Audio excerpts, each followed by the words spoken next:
Whoa. I'm running short of words right now, but I cannot afford this because I have to speak. Thank you so much for all the love, for all the warmth. Thank you for accepting me. Thank you very much. Well, I always start my talk with a disclaimer. And that disclaimer is that I've never claimed to be a motivational speaker. Yes, I do speak, but I feel more like a storyteller because wherever I go, I share a story with everyone. Well, it is a story of a woman whose perfectly imperfect life made her who and what she is today. It's the story of a woman who, in pursuit of her dreams and aspirations, made other people realize that if you think that your life is hard and you're giving up on that because you think your life is unfair, think again. Because when you think that way, you are being unfair to your own self. It's the story of a woman who made people realize that sometimes problems are not too big. We are too small because we cannot handle them. It is the story of a woman who with time realized that real happiness doesn't lie in success, money, fame. It lies within. Real happiness lies in gratitude. So I am here and I'm going to share the story of that woman. That is my story. The story of gratitude. I believe in the power of words. Many people speak before they think. But I know the value of words. The words can make you, break you, they can heal your soul, they can damage you forever. So I always try to use the positive words in my life wherever I go. They call it adversity, I call it opportunity. They call it weakness, I call it strength. They call me disabled, I call myself differently abled. They see my disability, I see my ability. There are some incidents that happen in your life, and those incidents are so strong that they change your DNA.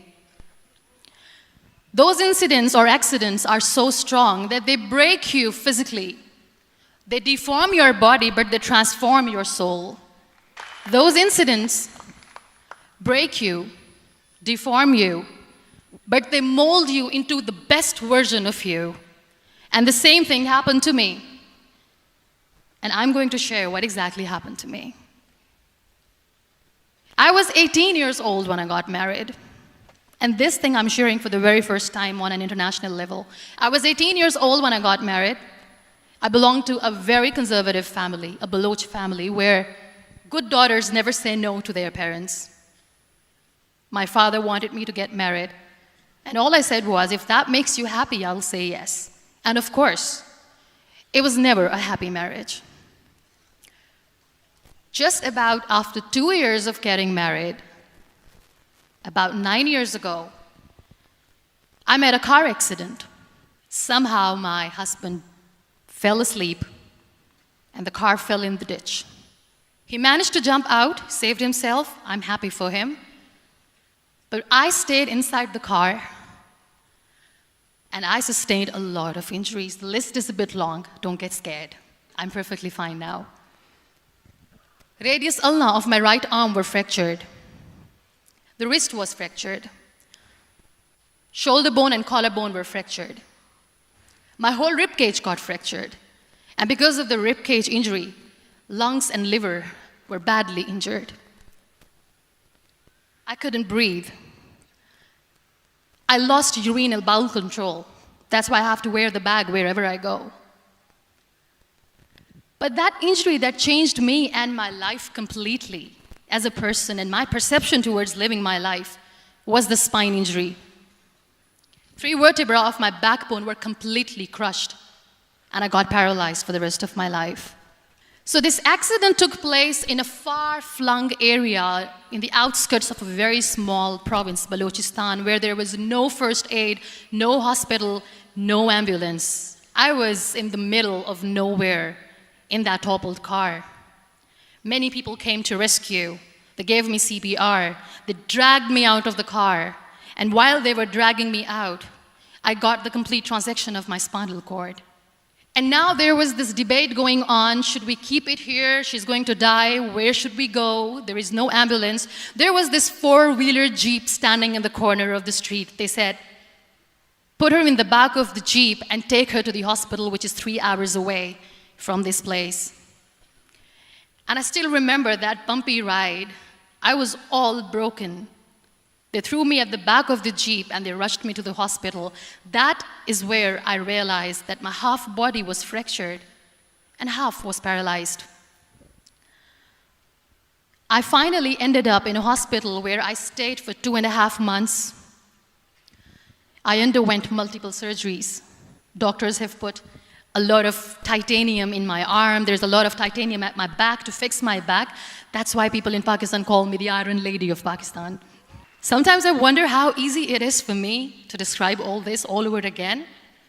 And somebody has rightly said that when you share your story and it doesn't make you cry, that means you have healed. Those 2.5 months in the hospital were dreadful.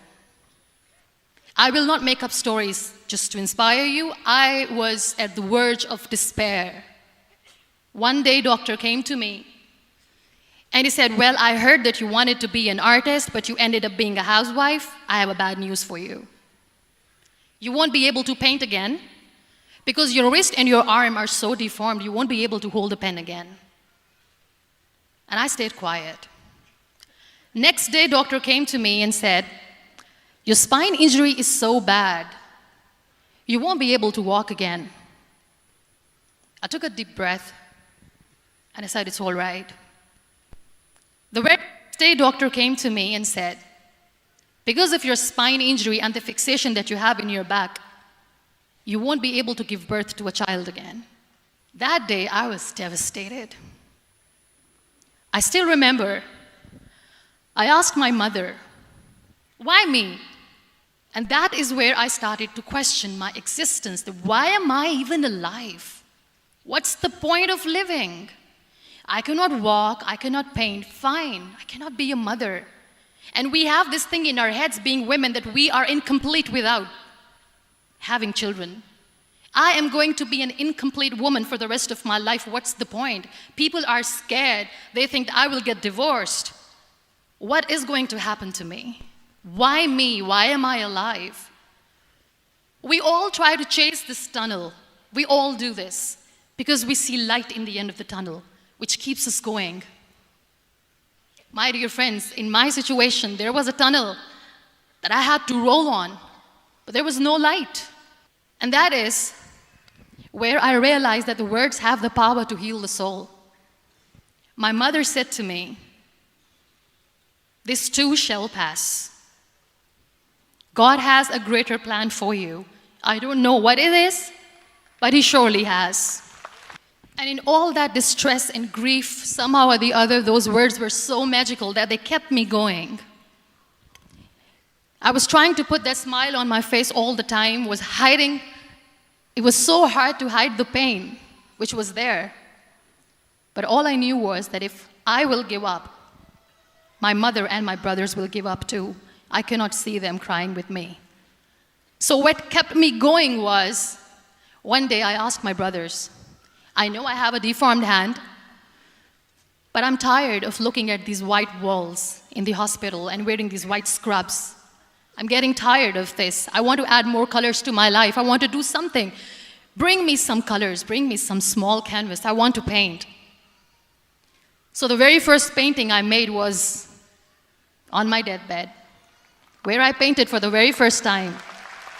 It was not just an art piece or just my passion.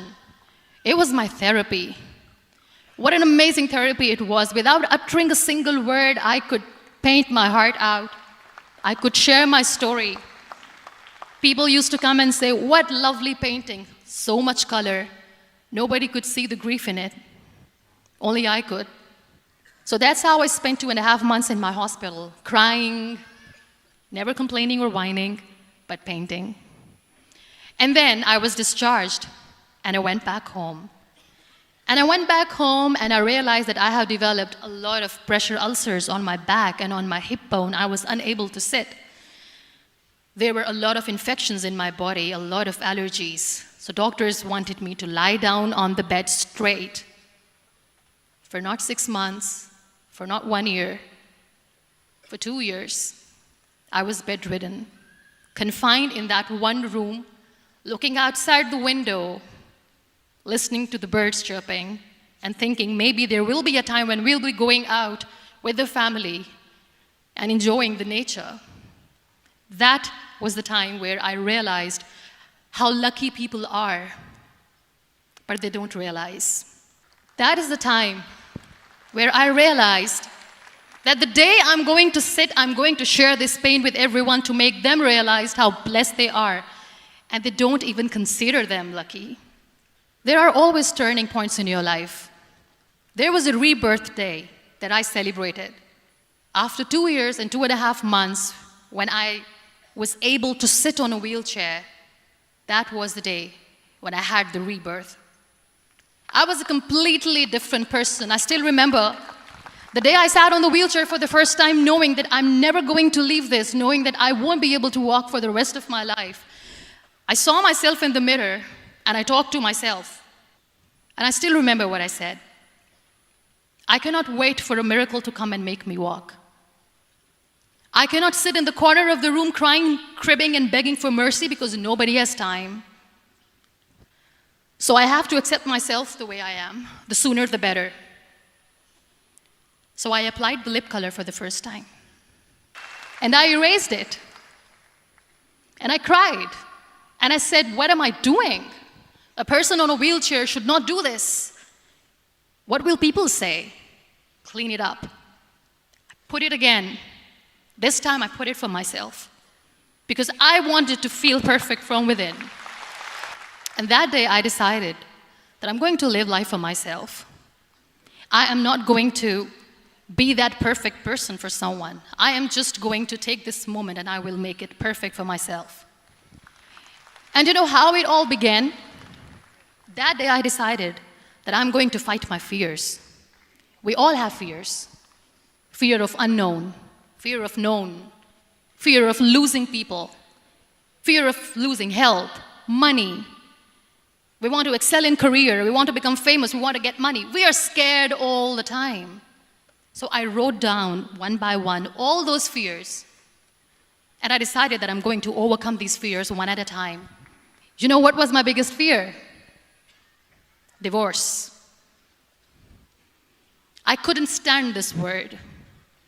I was trying to cling on to this person who didn't want me anymore, but I said, no, I have to make it work. But the day I decided that this is nothing but my fear, I liberated myself by setting him free. And I made myself emotionally so strong that the day I got the news that he's getting married, I sent him a text that I'm so happy for you and I wish you all the best. And he knows that I pray for him today. My biggest fear, number 2, was I won't be able to be a mother again. And that was quite devastating for me. But then I realized there are so many children in the world, all they want is acceptance. So there is no point of crying, just go and adopt one. And that's what I did. I gave my name in different organizations, different orphanages. I didn't mention that I'm on a wheelchair, dying to have a child. So I just told them that this is Muniba Mazari and she wants to adopt a boy or girl, whatsoever, but I want to adopt a kid. And I waited patiently. 2 years later, I got this call from a very small city in Pakistan. I got a call and they said, are you Muniba Mazari? There is a baby boy and would you like to adopt? And when I say yes, I could literally feel the labor pain. I said, yes, I am going to adopt him. I am coming to take him home. And when I reached there, the man was sitting and he was looking at me from head to toe.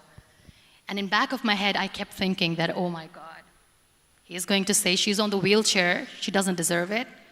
How is she going to take care of him? And I looked at him and I said, do not judge me because I'm on the wheelchair. But you know what he said? He said, I know you will be the best mother of this child. You both are lucky to have each other. And that day, I was 2 days old, and today he's 6. You'll be surprised to know another bigger fear that I had in me. It was facing people. I used to hide myself from people. When I was on bed for 2 years, I used to keep the door closed. I used to pretend that I'm not going to meet anyone, tell them that I'm sleeping. You know why? Because I couldn't stand that sympathy that they had for me. They used to treat me like a patient. When I used to smile, they used to look at me and say that, "You're smiling, are you okay?" I was tired of this question being asked, "Are you sick?" Well, a lady yesterday at the airport asked me, "Are you sick?" And I said, well, besides the spinal cord injury, I'm fine, I guess. But those are really cute questions. They never used to feel cute when I was on the bed. So I used to hide myself from people, knowing that, oh my God, I'm not going to see that sympathy in their eyes. It's all right. And today I'm here speaking to all these amazing people because I have overcome the fear. You know, when you end up being on the wheelchair, what's the most painful thing? That's another fear that people on the wheelchair or the people who are differently abled have in their hearts, but they never share. I'll share that with you. The lack of acceptance. People think that they will not be accepted by the people because we, in the world of perfect people, are imperfects. So I decided that instead of starting an NGO for disability awareness, which I know will not help anyone, I started to appear more in public. I started to paint. I always wanted to. I have done a lot of exhibitions. I'm Pakistan's first wheelchair-bound artist. I have done a lot of modeling campaigns, different campaigns for brands like Tony and Guy. I have done some really funny, breaking the barriers kind of modeling. There was this one by the name Clown Town where I became a clown because I know that clowns have hearts too. And then I also decided that if I really want to make the difference, I am not going to let people use me for their polio campaigns where they will make you a victim and an emblem of misery and mercy and will say that, you know what, give polio drops to your children or they'll become like this girl. I decided that I'm going to join the national TV of Pakistan as an anchor person, and I've been doing a lot of shows for the last 3 years. So when you accept yourself the way you are, the world recognizes you. It all starts from within. Thank you. I became the National Goodwill Ambassador for UN Women Pakistan, and now I speak for the rights of women, children. We talk about inclusion, diversity, gender equality, which is a must. I was featured in BBC 100 Women for 2015. I'm one of the Forbes 30 under 30 for 2016. And it all didn't happen alone. You all are thriving in your careers. You have bigger dreams and aspirations in life. Always remember one thing. On the road to success, there is always we, not me. Do not think that you alone can achieve things. No. There is always another person who is standing behind you, maybe not coming on the forefront, but behind you, praying for you and supporting you. Never lose that person. Never.